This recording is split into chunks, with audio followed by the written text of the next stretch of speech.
बच्चों, कैपेसिटर के सर्किट में हम लोग आगे बढ़ रहे हैं। तो आज हम लोग देखेंगे कि एक से ज़्यादा सर्किट को कैसे एक से ज़्यादा कैपेसिटर को आपस में कैसे कनेक्ट करना है ना।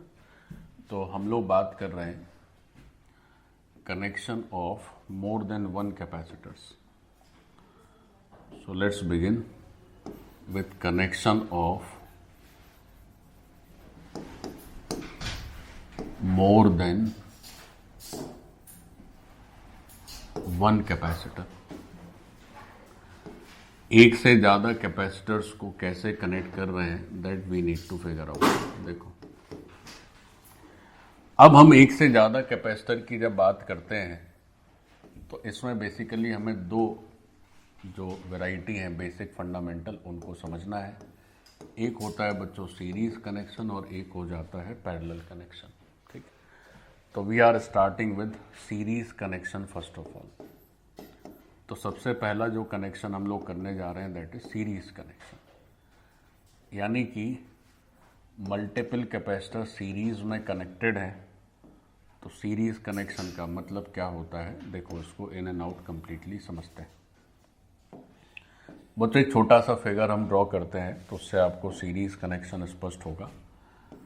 तो जैसे मान लीजिए 2-3 कैपेसिटर आप ऐड कर दीजिए, एक के बाद एक लगातार, और फिर क्या है उस कंप्लीट सिस्टम को किसी बैटरी से कनेक्ट कर दीजिए। ठीक, अब ऐसा कनेक्शन सीरीज कनेक्शन कहलाता है।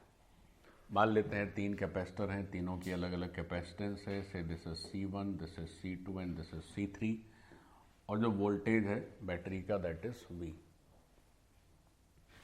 तो V वोल्टेज है, मतलब अगर इस एंड को देखें तो उसको 0 वोल्ट कह सकते हैं और इसको V वोल्ट कह सकते हैं। बीच में कुछ नहीं है तो उसको भी आप V वोल्ट कह सकते हैं। यहाँ भी बीच में कुछ नहीं है तो आप उसको भी 0 कह सकते हैं। चलिए समझिए ध्यान से। तो सबसे पहली बात यह है, चूंकि आप अभी शुरू कर रहे हैं सीरीज कनेक्शन, तो how we define series connection. Series connection का मतलब क्या है बच्चों? सीरीज कनेक्शन का मतलब ये है कि हर कैपेसिटर में या ऐसे कहें, सीरीज कनेक्शन में क्या होता है कि चार्ज फ्लो या करंट फ्लो एक ही पाथ से होता है, मल्टीपल पाथ्स नहीं होते हैं करंट फ्लो या चार्ज फ्लो के। तो अगर सिंगल पाथ है करंट फ्लो या चार्ज फ्लो का, then we call that it is a series connection. जैसे आप सोचिए कि मान लीजिए एक कैपेसिटर यहां लगा दिए, एक कैपेसिटर यहां ब्रांच करके यहां लगा दें। से क्या करें कि एक कैपेसिटर की ब्रांच यहां लगा दें ऐसी। तो अब क्या है कि करंट फ्लो यहां से भी जाएगा और करंट फ्लो यहां से भी जाएगा, तो यहां से भी वापस आएगा और यहां से भी वापस आएगा। तो करंट फ्लो के दो पाथ हो गए कि नहीं हो गए?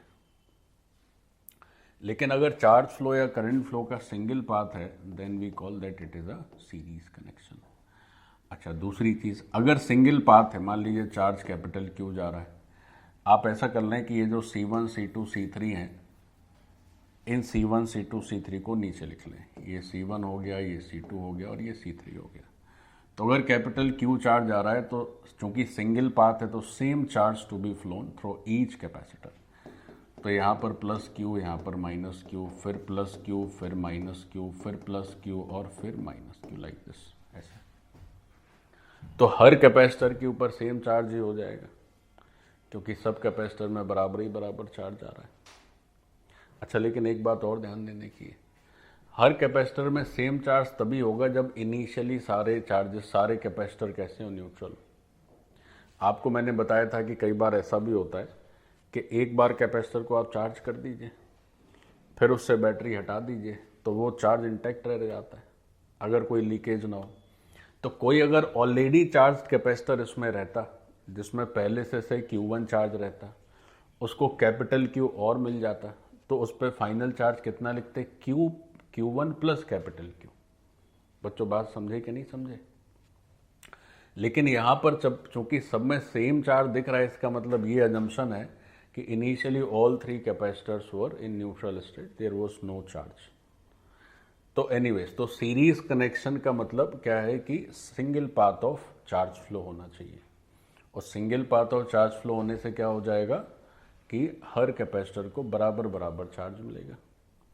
अगर सारे कैपेसिटर इनिशियली या तो न्यूट्रल है या सेम चार्ज पे, जैसे मान लीजिए सारे कैपेसिटर शुरुआत से ही चार्ज है, कहीं और से लाए आप चार्ज कैपेसिटर सर्किट में चिपका दिए, तो से शुरुआती चार्ज जो है से Q1 है और ये कैपिटल Q और मिल गया, तो टोटल चार्ज कितना हो जाएगा Q1 प्लस कैपिटल Q। ठीक है। एक बात और, ये जो चार्ज है कैपिटल Q ये हमेशा फ्लो नहीं हो रहा है। ये कैपिटल Q केवल कब तक फ्लो हो रहा है, जब तक कि इस पूरे इन तीनों कैपेसिटर को मिलाकर, अगर चूंकि इस ब्रांच में देखेंगे तो टोटल 3 कैपेसिटर लगे हैं, तो इन तीनों कैपेसिटर का कंबाइंड अगर पोटेंशियल ड्रॉप देखें, यहाँ से यहाँ जा रहे हैं तो पोटेंशियल ड्रॉप हो रहा है कि नहीं हो रहा है, इधर से इधर जा रहे हैं तो उसमें देखो हायर पोटेंशियल से लोअर पोटेंशियल पे जा रहे हैं, फिर इसमें भी जा रहे हैं, फिर इसमें भी जा रहे हैं। तो अगर आप ऐसे सोचो कि इन 3 की क्षमता के बराबर एक इक्विवेलेंट कैपेसिटर लगा दें, तो तब तक ही तो चार्ज फ्लो होगा जब तक कि उस इक्विवेलेंट कैपेसिटर के अक्रॉस जो वोल्टेज ड्रॉप है वो इस सोर्स वोल्टेज के बराबर नहीं होता। ये हम लोग पढ़े पहले कि नहीं पढ़े। तो ये जो कैपिटल Q चार्ज ये परमानेंट नहीं जा रहा है, ये जा चुका है। और ये कब तक जा रहा था, जब तक कि नेट पोटेंशियल ड्रॉप किसके बराबर नहीं हो रहा था, बैटरी के वोल्टेज के बराबर। फिर बात अलग है कि वो चार्ज के लीकेज के चलते थोड़ा थोड़ा चार्ज जाएगा, बट नेट हमेशा ये पोटेंशियल इन 3 के मिला के जो पोटेंशियल होगा वो इसके बराबर होना चाहिए, जो पोटेंशियल ड्रॉप होगा। बच्चों ये बेसिक क्लियर हो गया चार्ज का, सीरीज कनेक्शन का। तो लिखिए इसको, ये सब बातें लिखें। तो सीरीज कनेक्शन की डेफिनेशन क्या लिखोगे, तो सबसे पहली बात ये होगी कि a single path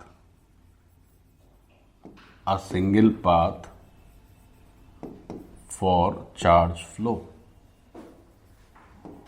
series connection में चार्ज फ्लो का सिंगल पाथ होता है। दूसरी बात क्या ध्यान में रखनी है, क्योंकि सेम एक ही पाथ है और उसी पाथ में सारे कैपेसिटर अपने को मिलते हैं, तो each capacitor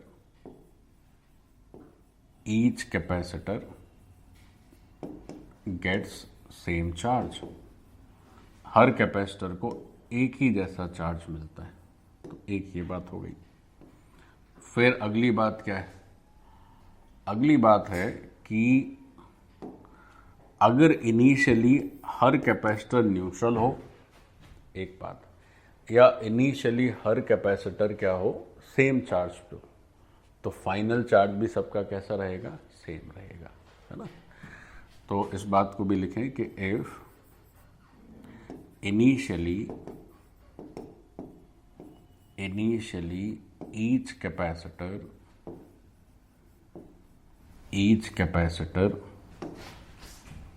if initially each capacitor is uncharged या neutral, initially कोई चार्ज नहीं था, and capital Q charge is flown in circuit, तो बच्चों क्या होगा, तो क्या होगा कि जो फाइनल चार्ज है on each capacitor, final charge on each capacitor वो भी कैपिटल Q ही रहेगा, ऐसे, ठीक है। तो वो भी क्या होगा, कैपिटल Q ही रहेगा, इस तरह से। तो जो फाइनल चार्ज है दैट इज कैपिटल Q। और अगर कोई कैपेसिटर पहले से ही चार्ज है ना, तो उस पे फाइनल चार्ज क्या हो जाएगा। जनरली हम लोग जब सीरीज कनेक्शन बनाते हैं तो जनरली सीरीज कनेक्शन में ऐसा ही करते हैं कि हर कैपेसिटर में कैपिटल Q माइनस Q दिखा देते हैं और सर्किट में भी Q ही दिखा देते हैं। तो ये माना गया है कि इस सर्किट में ये एकदम बेसिक सर्किट है जिसमें ये अजम्पशन लिया जा रहा है कि इनिशियली कोई चार्ज नहीं था कैपेसिटर में, लेकिन हो भी तो सकता है बच्चों। तो अगर हो जाएगा तो फिर उसके हिसाब से लिख दीजिए। तो उसके हिसाब से कैसे लिख सकते हैं? तो उसके हिसाब से ऐसे लिख सकते हैं, इफ़ इनिशियली, ये सब बात लिखना बहुत ज़रूरी नहीं है, आप खा पी के सब बराबर कर देंगे। If initially a capacitor is charged, initially a capacitor is charged, है ना। पहले से एक कैपेसिटर चार्ज है कैसा? देखो, मान लीजिए पहले से ही इस कैपेसिटर के ऊपर से हमने कहा कि प्लस क्यू और माइनस क्यू चार्ज पहले से ही था। अब इसको क्या हुआ कि बैटरी के चलते कैपिटल क्यू चार्ज और मिल गया। तो अब इस कैपेसिटर की फाइनल स्थिति या फाइनल चार्ज के बारे में अगर सोचें तो आप देखिए कैसा नज़र आएगा ये। तो क्या हुआ कि अब इसको कैपिटल क्यू चार्ज मिल रहा है यहाँ से, और यहाँ से कैपिटल क्यू चार्ज निकल रहा है। तो जो भी चार्ज होगा वो प्लेट के फेसिंग सरफेस पे ही होगा, ये तो हमें पहले से ही पता है। अगल बगल तो इन सरफेसेस पे तो चार्ज रहता नहीं है। तो अगर फेसिंग सरफेस पे, इस सरफेस पे चार्ज पहले से क्यू है, तो अब कितना चार्ज और मिल जाएगा भाई? Q plus capital Q. और इस फेसिंग सरफेस पे पहले चार्ज माइनस क्यू था, इससे अब और कितना निकल गया? कैपिटल क्यू और निकल गया। तो अब इस प्लेट पे चार्ज क्या हो गया? Minus Q minus capital Q. और इस पर चार्ज क्या हो गया? क्यू प्लस कैपिटल क्यू, है ना। तो ये हुआ फाइनल चार्ज। लेकिन जनरली हम लोग जब सीरीज़ का डायग्राम बनाते हैं तो हर कैपेसिटर पर एक ही चार्ज दिखा देते हैं, तो उसमें ये अजम्पशन इन्वॉल्व है, ये आपको समझना चाहिए। ठीक है, नोट कर लीजिए। आपने C1 C2 C3 दिखाया है। आप एक काम और कर सकते हैं, ऐसे कर सकते हैं कि ये पॉजिटिव टर्मिनल से हो गया ये माइनस, ये हायर पोटेंशियल, ये लोअर पोटेंशियल, ये हायर, ये लोअर। तो यहाँ C1 V1 लिख दीजिए, यहाँ C2 V2 लिख दीजिए, और यहाँ C3 V3 लिख दीजिए। यानी कि जो पहला कैपेसिटर है उसके अक्रॉस जो पोटेंशियल ड्रॉप है वो कितना है? V1, दूसरे के अक्रॉस V2, और तीसरे के अक्रॉस कितना है? V3, ऐसे। ठीक है। अब बच्चों थोड़ा सा इसका मैथ समझ लेते हैं, बेसिक क्या रिजल्ट आते हैं उसको ज़रा देख लीजिए। तो अब अगर इक्वेशन पार्ट की बात करें तो सबसे पहली इक्वेशन जो आपको समझ में आनी चाहिए वो यही आनी चाहिए कि जो V1 V2 V3 है उसका समेशन किसके बराबर हो जाएगा? V के बराबर। या इसके लिए भी एक काम और कर सकते हैं, एक चीज़ आपको और सिखाते हैं, फिर आप ये करिएगा। देखिए, अभी इक्वेशन पे नहीं आते। सबसे पहले तो ये समझना है कि हमारा जो C1 है और C2 है और C3 है, तो तीन कैपेसिटर हैं।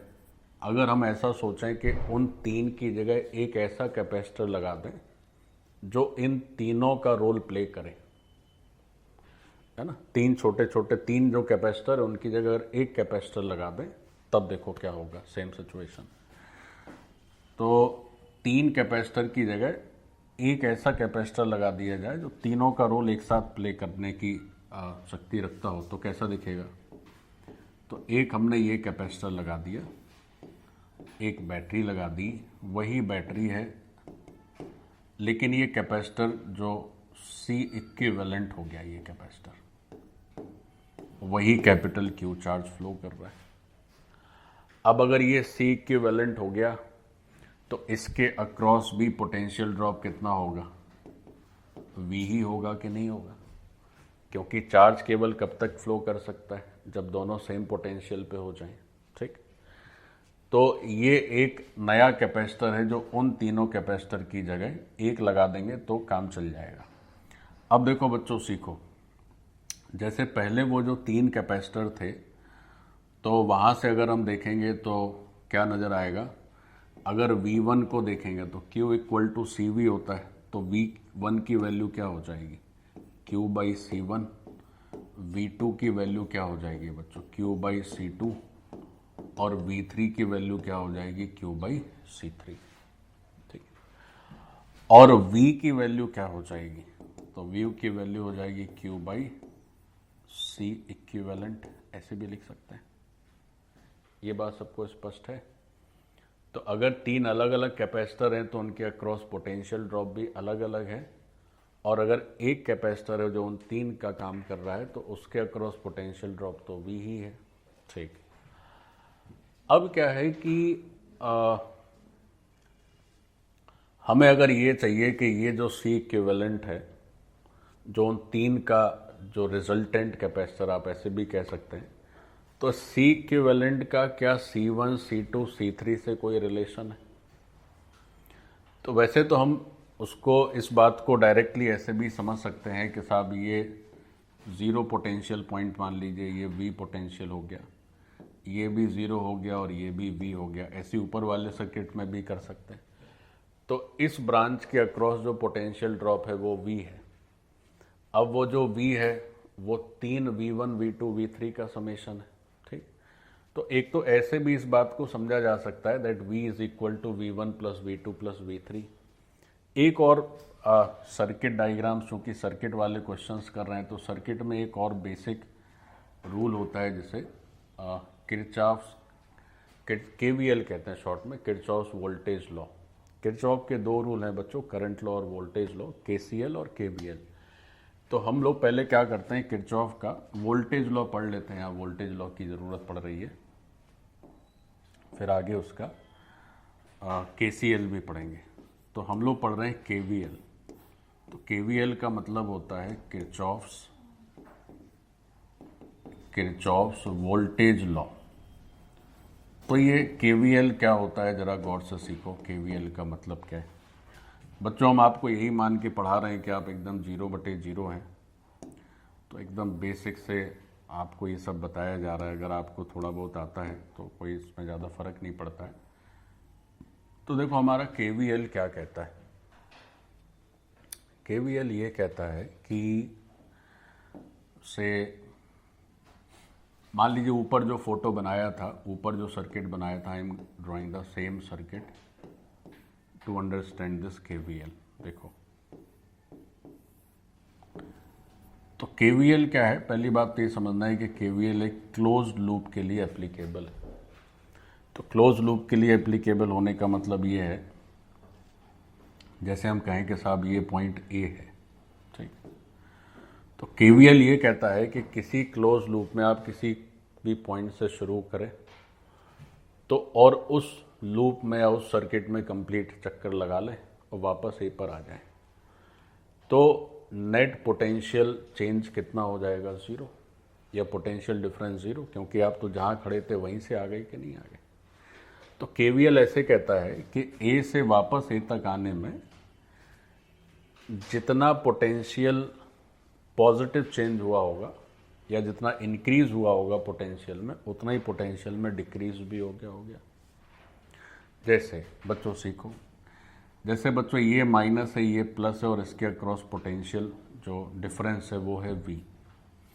फिर इस ऐसे ही क्या हुआ कि ये प्लस हो गया, ये माइनस हो गया, इसके अक्रॉस पोटेंशियल डिफरेंस है V1, इसके अक्रॉस है V2 और इसके अक्रॉस है V3। तो हम क्या कर रहे हैं कि इस तरह से इस लूप में चक्कर लगा रहे हैं, इस तरह से आ रहे हैं ऐसे, तो A से A तक वापस पहुंच जा रहे हैं। बच्चों ज़रा गौर से देखें तो आप देख पाएंगे कि पोटेंशियल में जो इंक्रीमेंट है वो तो इसी पोर्शन में हो रहा है। भाई हम A से शुरू किए तो मान लेते हैं यहाँ 0 पोटेंशियल पॉइंट है, ऐसे मान के चलो, तो ये वाला टर्मिनल 0 पोटेंशियल पर हो गया, ये V पर हो गया, तो पोटेंशियल में इंक्रीज कितना हो गया, +V। फिर अब ये एलिमेंट मिल रहा है, इसके चलते पोटेंशियल घट रहा है कितने से, -V1, ये -V2 और ये -V3। तो जो इंक्रीज इन पोटेंशियल है दैट इज V, और जो डिक्रीज इन पोटेंशियल है that is V1 plus V2 plus V3, दोनों कैसे होंगे, सेम। या इसको आप ऐसे भी कह सकते हैं कि जिस पॉइंट से आप शुरू करें, अगर क्लोज लूप में वापस उसी पॉइंट पर आते हैं तो नेट पोटेंशियल डिफरेंस क्या हो जाता है, 0। तो draw the photo, put the heading और उसका स्टेटमेंट लिख लें एक बार। आप इसका स्टेटमेंट ऐसे लिख सकते हैं कि इन अ क्लोज सर्किट या क्लोज लूप, तो जब भी वर्ड क्लोज आ जाए तो मतलब ये होता है कि जहाँ से आप शुरू कर रहे हैं आपको वापस वहीं तक आना है। तो अर्थ ये हुआ कि जो हमारा स्टार्टिंग और जो फाइनल पॉइंट है वो सेम है, यानी कि हमारा स्टार्टिंग पॉइंट जो है वही हमारा फाइनल पॉइंट है। Then we say that it is a close loop. तो in a close loop comma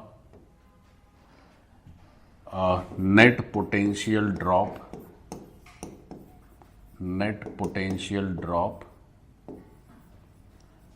is equal to net potential gain। आप ऐसे सोच सकते हैं, इस तरह से ध्यान में रख सकते हैं कि जितना ड्रॉप होगा उतना ही गेन होगा। तो एक तो है कि आप इस तरह से इस किरचॉफ के लॉ को सोचें कि जितना गेन है उतना ही ड्रॉप है। और एक और तरीका है समझने का, क्या कि आप अगर जिस पॉइंट से शुरू कर रहे हैं वापस उसी पॉइंट पर आएंगे तो नेट पोटेंशियल चेंज जो है वो कितना हो जाएगा, 0। ठीक है, तो आप ऐसे भी सोच सकते हैं कि जो नेट चेंज है in potential, that net change in potential is of course 0। तो आप ऐसे भी इसको सोच सकते हैं, दोनों तरह से ध्यान रखिए। तो हम लोग इस पैटर्न को फॉलो करेंगे कि नेट चेंज इन पोटेंशियल क्या होगा, 0। अच्छा, लेकिन इसके लिए सर्किट का क्लोज लूप होना बिल्कुल ज़रूरी है, क्लोज सर्किट होना ज़रूरी है। तो ऐसी एक KCL भी, उसकी अभी आगे ज़रूरत आएगी। जब बच्चों हम लोग पैरेलल कनेक्शन पढ़ते हैं तो KCL की ज़रूरत पड़ती है ना, किरचॉफ्स करंट लॉ।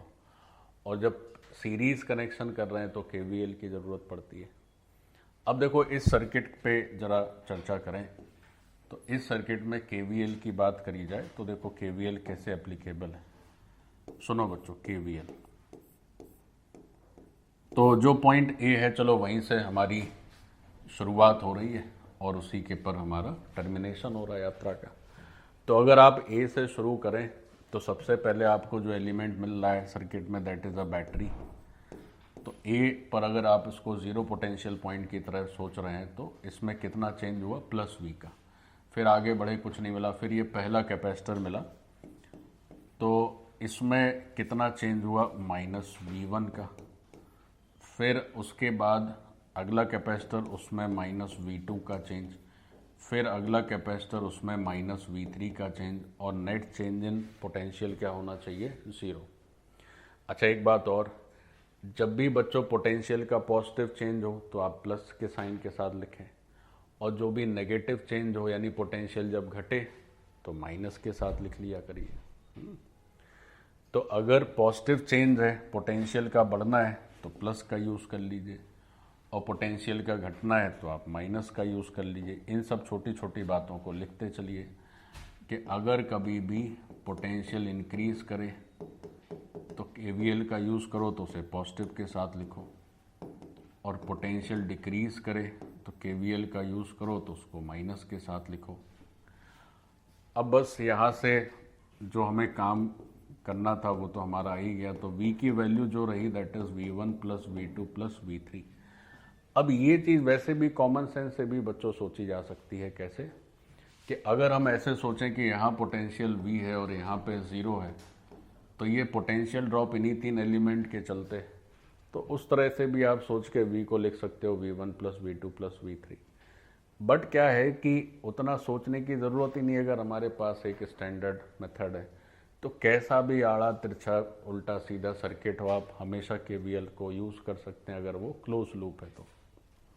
ठीक है, अब ये एक रिलेशन आ गया कि V की वैल्यू V1 + V2 + V3 है।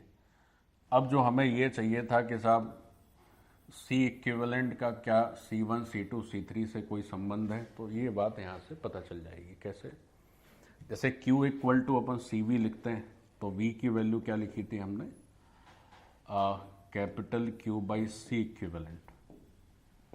मतलब उन 3 की जगह एक कैपेसिटर लगा दिया वो, और ताकि सेम चार्ज फ्लो करे Q, तो उसका कैपेसिटेंस कितना लिखे थे, C इक्विवेलेंट।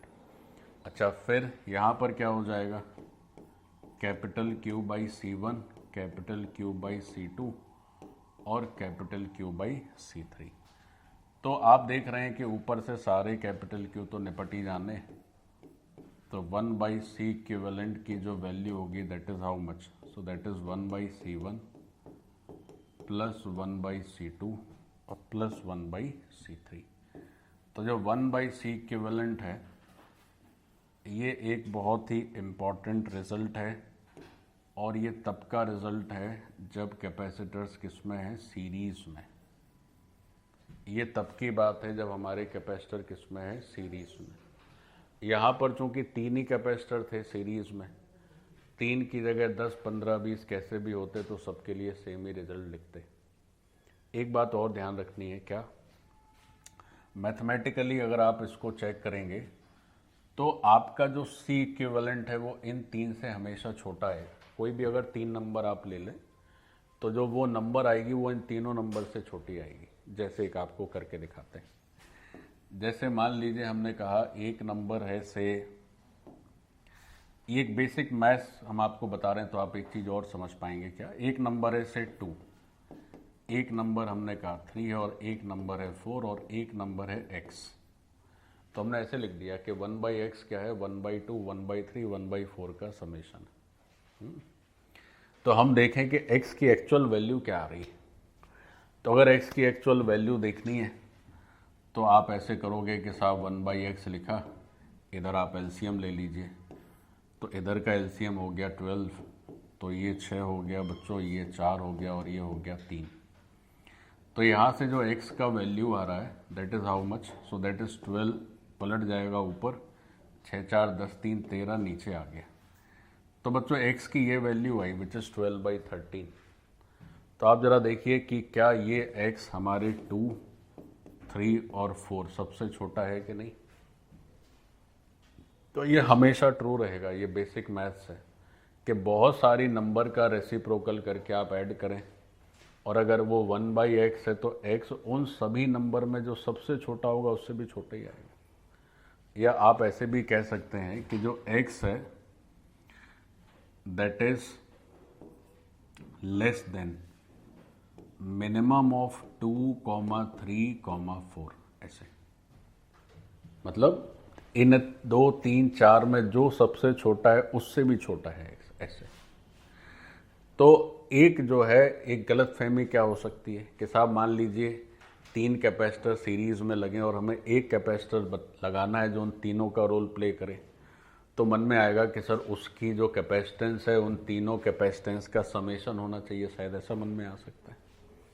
लेकिन ऐसा नहीं, आपको ऐसा सोचना है कि हमें एक ऐसा कैपेसिटर लगाना है सो दैट जो चार्ज फ्लो, मतलब सर्किट का बाकी हिस्सा चेंज ना करना पड़े, यानी वही बैटरी रहे, वही चार्ज फ्लो रहे, बस कैपेसिटर 3 की जगह 1 कर दें। तो जब आप ऐसा करेंगे तो ये बिल्कुल नहीं सोचना है कि C equivalent is summation of C1 plus C2 plus C3, rather वो C इक्विवेलेंट इन तीनों से छोटा होगा बच्चों। बहुत छोटी साइज का, उन तीनों से छोटी साइज का कैपेसिटर चलेगा, और उसका C इक्विवेलेंट का अगर कोई वैल्यू लिखना चाहे तो आप इस फॉर्मूले का यूज़ कर सकते हैं। ठीक है, तो इस बात को बहुत अच्छे से बच्चों ध्यान में रखेंगे, क्योंकि ये एक छोटी सी बात है, बट कोई भी सब्जेक्ट हो, चाहे वो पढ़ाई से रिलेटेड हो या कैसा भी हो, academic, non academic, who are the experts, means what is the requirement for becoming an expert in that subject. आपको बहुत बारीक चीज़ों की जान, जैसे कोई बहुत अच्छा प्लेयर है, बैट्समैन है, तो वो इतना भी समझ लेते हैं कि बॉलर की हाथ से बॉल ऐसे छूटी है तो यहाँ आने के इसके चांसेस, तो वो अच्छा। अब जिन्हें जो मान लीजिए नीचे के पुछलने, वो तो आई मारो लग गई तो ठीक, नहीं तो गए काम से। तो किसी भी एक्सपर्टाइज का मतलब क्या है कि आपको उसकी बारीकी से समझ हो। तो ये छोटी छोटी बातें, इस पर सब छोटी छोटी बातों पे हम थोड़ा ज़्यादा ध्यान देते हैं, क्योंकि ये सब बातें, इसलिए थोड़ा टाइम भी ज़्यादा लग जाता है, क्योंकि बच्चे ये सब बातें छोड़ देते हैं, जनरली सब नहीं बताई जाती। तो हमें ये ध्यान रखना है कि जो C इक्विवेलेंट है अपना, जो C इक्विवेलेंट है that is always less than minimum of all three. अब ये केवल 3 सर्किट की बात नहीं है, ये जो है कितने भी सर्किट होते हैं। तो अगर इसका जनरलाइज्ड फॉर्मूला लिखना चाहें तो जनरलाइज्ड फॉर्मूला क्या हो गया? तो जनरलाइज्ड फॉर्मूले का मतलब है if we have n circuits, तो इसका जनरलाइज्ड एक्सप्रेशन या जनरलाइज्ड फॉर्मूला क्या होगा?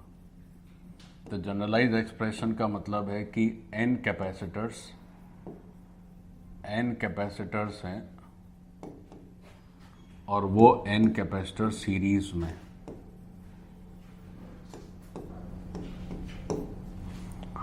तो generalised expression means we have n capacitors in series. तो एकदम सेम उसी तरह से फॉर्मूले चलेंगे बच्चों जैसे अभी चल रहा था। तो n कैपेसिटर अगर सीरीज में और सबकी कैपेसिटेंस C1 C2 इस तरह से है, तो वही फॉर्मूला चलेगा कि 1/C इक्विवेलेंट लिखना है हमें, and it takes value 1/C1 plus 1/C2 plus 1/C3 and 1/Cn like this. तो इस तरह से कितने भी कैपेसिटर हो बट सीरीज में होने चाहिए, तो उनका सबका यही रिजल्ट रहेगा। So this part is done for capacitor. अब बच्चों क्या है कि जैसे अगर हम 2 कैपेसिटर लें तो उसमें कुछ कुछ है सब यही, बट कुछ ऐसे रिजल्ट हैं जो हम अगर याद रख पाए तो बहुत अच्छा है हमारे लिए। तो हम 2 कैपेसिटर सीरीज में ले रहे हैं और उससे रिलेटेड कुछ कुछ रिजल्ट्स हैं जिन्हें हम डायरेक्टली याद रखेंगे, कैलकुलेट करने की ज़रूरत नहीं है। ठीक, तो वो रिजल्ट्स क्या क्या याद रखने। तो क्या होता है जब आप क्वेश्चंस करेंगे तो थोड़ा इजी पड़ जाएगा, अगर सब याद है आपको तो थोड़ा जल्दी आपका काम निपट जाएगा। तो हम बात कर रहे हैं कि 2 capacitor in series, 2 capacitors in series. क्या है बच्चों? हमारे 2 कैपेसिटर हैं जो कि सीरीज में। तो अगर 2 कैपेसिटर सीरीज में है तो देखो किस तरह से क्या होगा। तो वही है कि साहब 2 कैपेसिटर हैं, एक का कैपेसिटेंस है C1, एक का कैपेसिटेंस है C2। V वोल्टेज की बैटरी से जोड़ दिया, पहले के अक्रॉस पोटेंशियल ड्रॉप है V1, दूसरे के अक्रॉस है V2। पहले का कैपेसिटेंस है C1 और दूसरे का कैपेसिटेंस क्या है? C2। ठीक, तो सबसे पहली बात तो यही है कि 1/, अगर C इक्विवेलेंट लिखना हो यानी इनकी जगह केवल एक कैपेसिटर लगाना चाहें तो that is 1/C1 plus 1/C2। या आप ऐसे भी कह सकते हैं कि जब C इक्विवेलेंट की वैल्यू पूछी जाएगी so that is C1 C2 by C1 plus C2। ठीक है, तो जो C इक्विवेलेंट का वैल्यू आएगा that is C1 C2 by C1 plus C2। This is the first part. अच्छा, तो ये क्या हो गया? C इक्विवेलेंट का वैल्यू हो गया। अब हमें देखना है कि साहब इन दो के अक्रॉस जो पोटेंशियल ड्रॉप V1 और V2 इसकी वैल्यू क्या होगी। तो इसकी वैल्यू क्या होगी ये पता करना है। तो देखो ये सब बहुत आसानी से पता कर सकते हैं, बट हम अगर इसको याद रखेंगे तो अति उत्तम।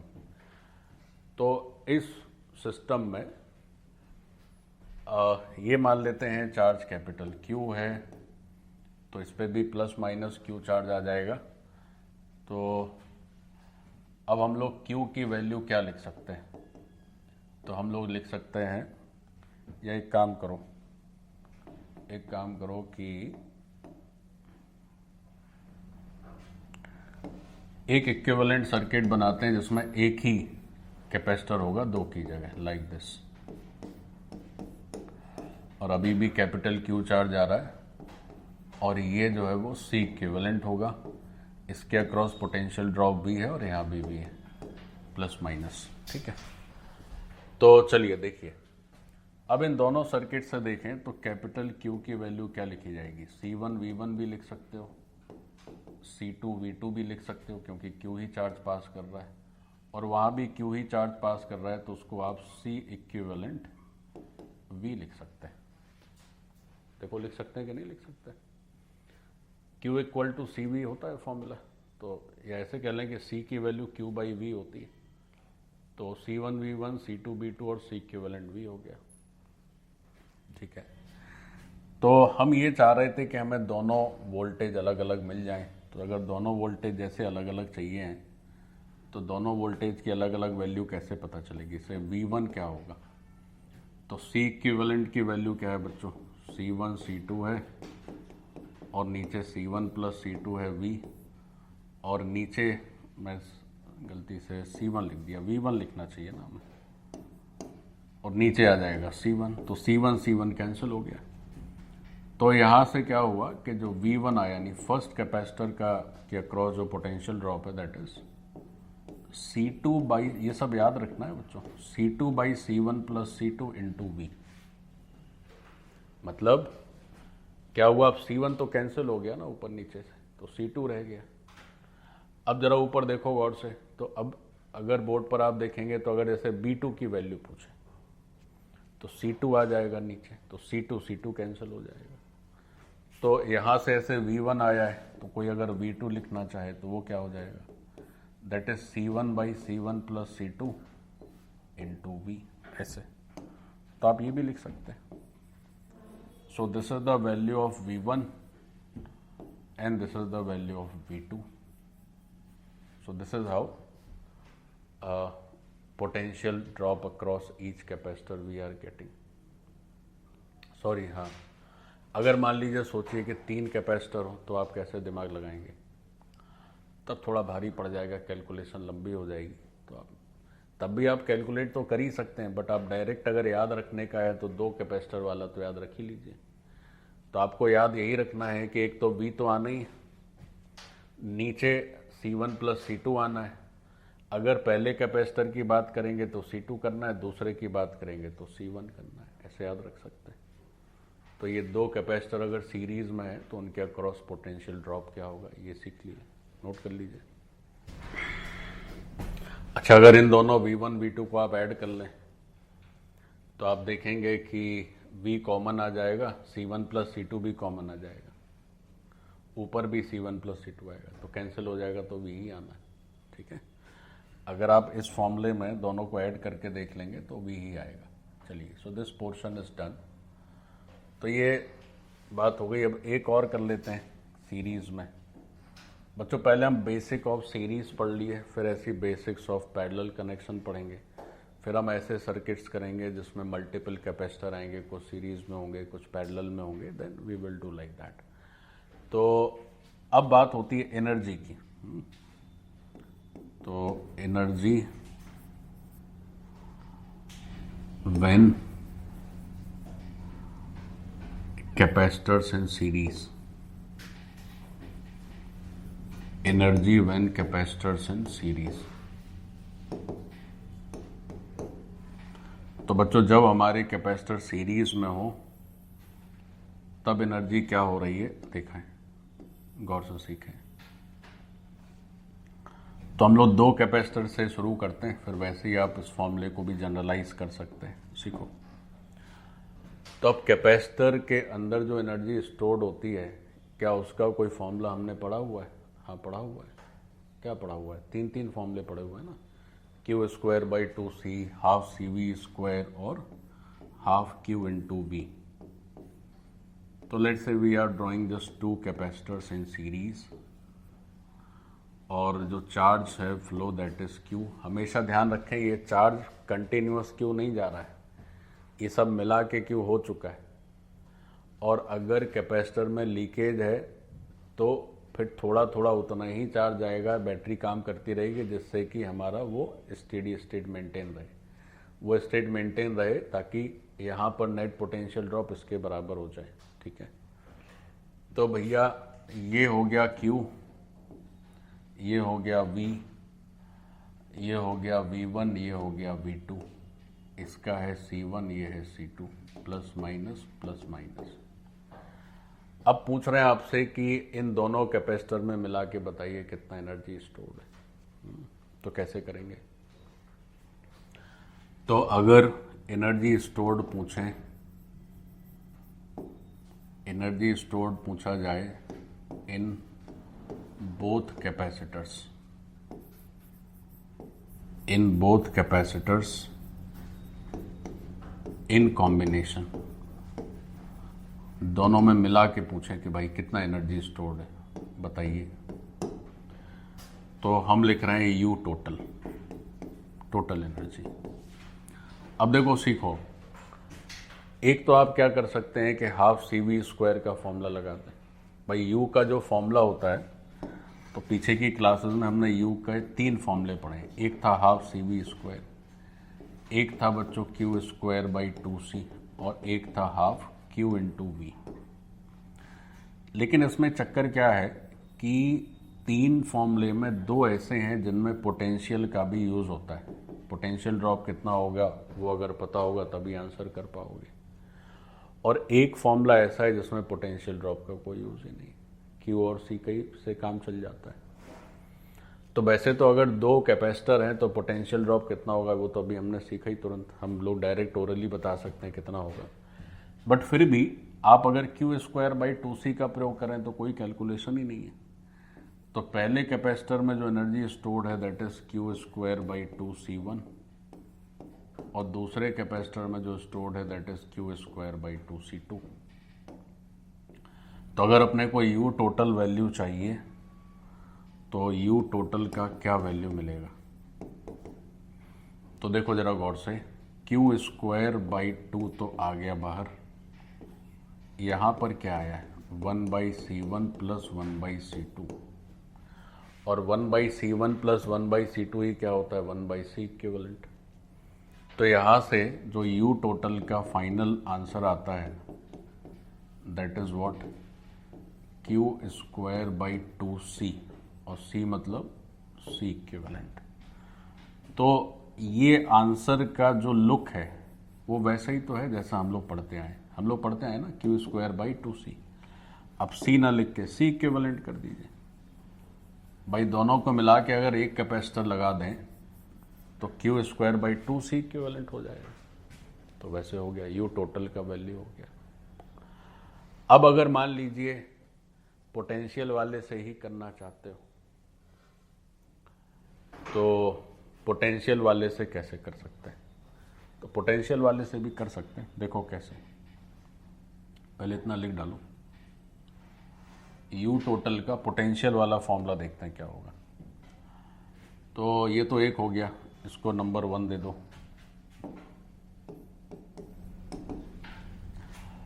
अब अगर मान लीजिए कि यू टोटल का दूसरा पैटर्न लिखना चाहें, रिजल्ट ऑफ कोर्स यही आएगा।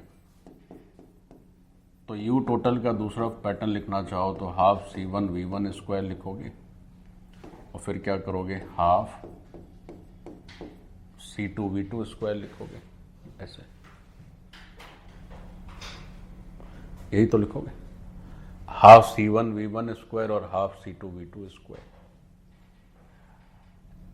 या आप ऐसा करिए हाफ q इंटू वी वाले से भी कर लीजिए बच्चों, इससे भी वही आ जाएगा। अब इसमें स्क्वायर पे स्क्वायर का झंझट है। तो क्या कर रहे हैं, हाफ q इंटू वी1 कर रहे हैं plus half q into V2 कर दे रहे हैं। तो हाफ q तो बाहर ही आ जाएगा, अंदर आएगा v1 प्लस वी2। अच्छा v1 प्लस वी2 क्या हो गया, v हो गया। तो इसमें भी देखो वही पैटर्न का फॉर्मूला आ गया जैसा वहां था। भाई अब हाफ क्यू इंटू वी को आप क्या लिख सकते हैं, वी को आप क्या लिख दीजिए क्यू बाई सी लिख दीजिए। तो यहां से भी half Q square by C equivalent आ जाएगा। तो वैसे ही फॉर्मूले यहां से भी डिराइव हो रहे हैं। तो अगर आपको यू टोटल लिखना है तो मैं एक फॉर्मूला लिख रहा हूं, आप देखिएगा सही बैठ रहा है कि गलत। अच्छा तीसरे से भी चलो करके देख ही लेते हैं क्या आता है। तीसरे से भी करके देखते हैं। तो यू टोटल की वैल्यू क्या लिखी जाएगी साहब, हाफ c1 v1 स्क्वायर और हाफ c2 v2 स्क्वायर। अब c क्या हो जाएगा, q बाई वी, तो फिर से वही आ जाएगा जो ऊपर लिखा हुआ है। भाई अगर आप अच्छा इसको ऐसा करते हैं कि half C equivalent V square लिखने का प्रयास करते हैं, देखते हैं वैसा आता है कि नहीं आता। क्या प्रयास कर रहे हैं, half C equivalent V square लिखने का प्रयास करते हैं, वैसा आता है कि नहीं आता है। तो भैया वैसा आ रहा है क्या, वैसा तो यहीं से आ जाएगा। कैसे, इसकी भी कोई ज़रूरत नहीं, हटाओ इसको। जैसे आपने half Q square by 2c equivalent लिखा है, तो जो u टोटल है दैट इज हाफ। अब q इक्वल टू क्या होता है, सी वी, तो c इक्विवेलेंट v का whole square into 1 by C equivalent. तो यहां से भी तो वही फॉर्मूला आ जाएगा ना, half C equivalent V square. तो वो तो आना ही है, क्योंकि वो सारे कैपेसिटर की जगह उसके बराबर का आप एक कैपेसिटर लगा दे रहे हो, तो जो फॉर्मूला है वो तो हर कैपेसिटर पर ही ना वैलिड है ना। तो अगर मान लीजिए कई सारे कैपेसिटर आपको दिख जाएं और सीरीज में लगे हुए हैं और आपसे एनर्जी पूछी जाए, तो आप बेधड़क एनर्जी का पुराना ही फॉर्मूला यूज करिए, बट उस पुराने फॉर्मूले में C ना लिख के C इक्विवेलेंट लिखते जाइए, हाफ क्यू स्क्वायर या Q square by 2c equivalent, या half C equivalent V square, या हाफ Q इंटू V। ठीक, so this pattern is also valid for equivalent capacitors. तो बच्चों ये कैपेसिटर का सीरीज कनेक्शन हो गया, बेसिक फंडामेंटल सारा हो गया कंप्लीट। हमने ये देख लिया कि सीरीज कनेक्शन का मतलब क्या है, केवीएल कैसे यूज करना है, एनर्जी देख ली, अलग अलग वोल्टेज कैसे आएंगे कैपेसिटर के अक्रॉस वो भी देख लिया, सब कुछ हो गया। अब हमें करना है basics of parallel connection, parallelly कैसे कनेक्ट करते हैं कैपेसिटर्स को। तो सीरीज कनेक्शन के बाद अब नंबर है हमारा बेसिक्स ऑफ पैरेलल कनेक्शन।